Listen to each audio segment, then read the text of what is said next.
สบายดีสมาชิกทุกท่านเนาะที่เข้ามาเบิง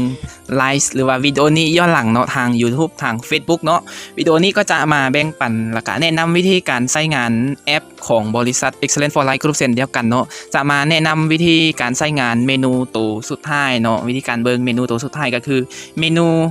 รายงานนั่นเองเนาะกดเข้าไปแล้วเห็นเมนูรายงานเห็นบ่ก็กดเข้าไปเลยเนาะเลื่อนเนาะก็จะมีรายงานโบนัสรายงานการคีย์รายงาน e-wallet แล้วก็รายงานการสต็อกเนาะรายงานโบนัสเป็นรายงานแบบใดเนาะกดเข้าไปเบิ่งนํกันเนาะจะมี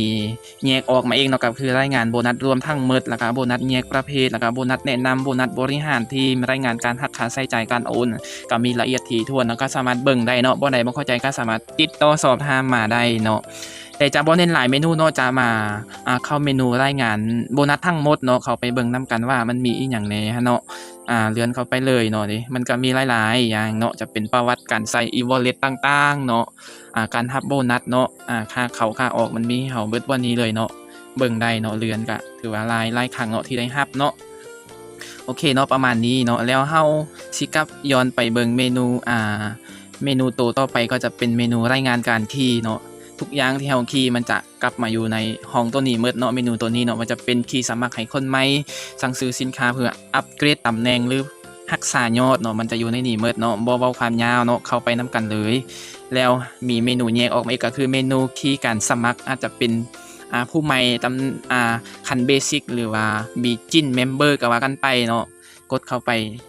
เบิ่งรายละเอียดเนาะก็สามารถเบิ่งได้เนาะต่อมาจะเป็นรายงานการแจ้งยอดเนาะว่าจะเป็นแจ้งสินค้าสามารถให้คนใหม่เนาะเน้นเมนูตัวนี้เข้าไปพร้อมๆกันเลยเนาะโอเคเนาะก็จะเห็นประมาณนี้เนาะนี่ว่ามีคนสั่งอย่างแน่เนาะเฮาได้ผ่านการเฮ็ดอย่างแน่ในระบบนะมันจะแจ้งบ่นี้แนะนำให้เฮาแคปใบบิลตัวนี้เนาะส่งให้พนักงานหรือว่าคนที่แนะนำเพื่อรับเอาสินค้าเนาะอาจจะเป็นรายงานต่างๆที่ว่าเฮาใส่ในระบบเนาะคือว่าความเก่าหั่นแหละการแจ้งยอดต่างๆเนาะการปิดยอดการซื้อสินค้าอย่างมันจะมากล้องในเมนูตัวนี้เบิดเนาะง่ายๆเนาะต่อมาจะเป็นรายงาน e-wallet เนาะ e-wallet หมายความว่าเงินต่างๆจะเป็นเงินเข้าเงินออกเนาะในระบบนะมันจะรายงานบนนี้หมดเนาะจะบ่เสื่อมเสียข้อมูลจะบ่หายเนาะมีรายงานมีประวัติหมดอยู่ในนี้เนาะกดเข้าไปเบิ่งนํกันจะเป็นสถานะการโอนการเติมเงินประวัติ e-wallet เนาะประวัติการทำรายการสินค้าประวัติอีหยังต่างๆหลากหลายอย่างเนาะบ่เน้นหลายเนาะจะมาเน้นประวัติการประวัติ e-wallet เนาะเข้าไปเลยก็คือคล้ายๆคือการเนาะจะเป็นประวัติการใช้งานในระบบของสมาชิกทุกท่านเนาะที่เขามาใช้ระบบของ Excellent for Life Group เนาะในนี้ก็จะเป็นเมนูนึงที่ว่าคอยแจ้งเกี่ยวกับ